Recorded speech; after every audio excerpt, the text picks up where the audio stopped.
Hey gang, this is PT with RealDadFitness.com. I'm here to talk to you today about a little game I came up with to help myself get fit. A little game that'll help with the fitness plan. So I've struggled with fitness a long time, and I know this game isn't going to be the magic bullet, but I'm hoping it'll add a little fun.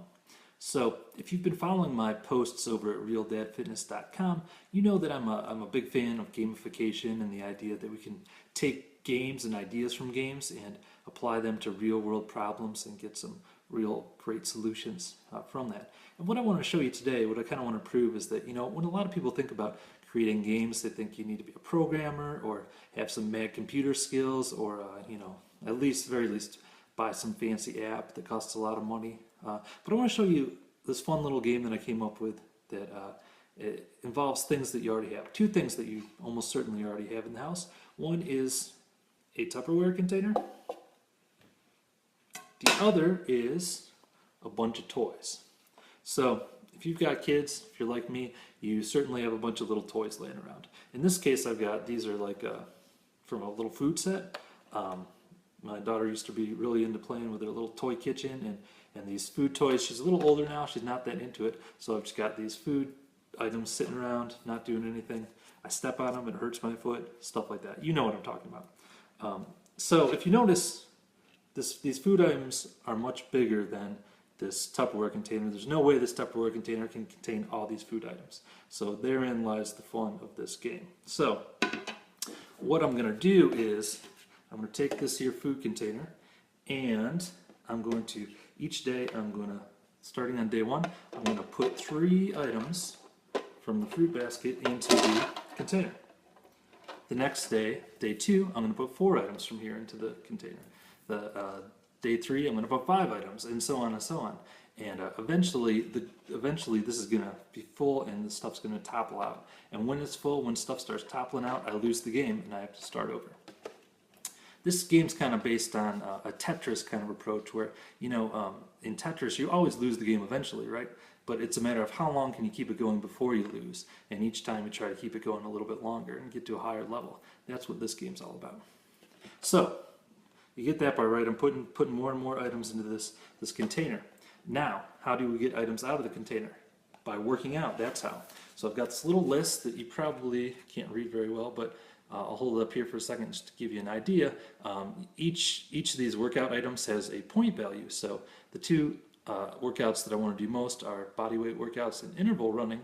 So I've incentivized those and made them worth 3 points.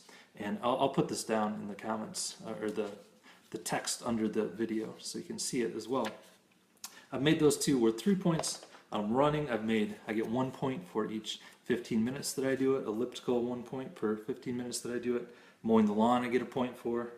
Playing with my kid outside, I get 1 point every 30 minutes that I do it, and that could be hiking, could be riding bikes, whatever.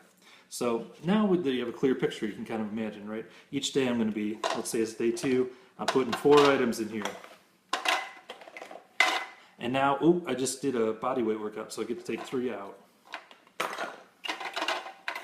And then the next day I'm going to put 5 items in here. Maybe I do a workout and take some out again. But eventually the number's going to catch up to me, and this is eventually always going to spill over. But the point is, how long can I keep it before this spills over? Maybe the first time I can only make it, 5 days, and the second time I can make it maybe 7 days. I'll keep going and trying to break my previous record. So you might think this is kind of silly, this is kind of stupid, but I'm a big believer in the power of games, and I think it's gonna help me. And maybe some other people can try it, and it'll help you too. But if you did read my latest blog post, you know that 2 really important aspects of games are the engagement loop. That's what keeps you wanting to play. That's the idea that something motivates you to do an action, then you do the action, and then you get feedback for that action. So in this, what's going to motivate me to do the action is that every day I'm having to put items in here. And then my action will be working out, and then my feedback is I get to take items out of here. So, and then the other type of loop that's important is the progression loop, the idea that it gets harder and harder the longer you play. We've definitely got that covered as well. So, that's kind of the game. It may sound silly, may sound kind of crazy, it may sound, like something that wouldn't work to you, but like I said, I'm a believer in the power of games. I think this is going to be fun and it's going to work. So, that's all for this time, but what I'm going to do is I'm going to continue doing this, and I'll make a little time-lapse video, maybe of the bowl getting fuller and fuller and fuller, and eventually spilling over, and I'll post what my records are as it goes. I'm going to keep this going for at least 30 days, just for fun to see how it goes. So let me know what you think in the comments. That's all for this time. Until next time, head on over to realdadfitness.com. This is PT. I gotta run.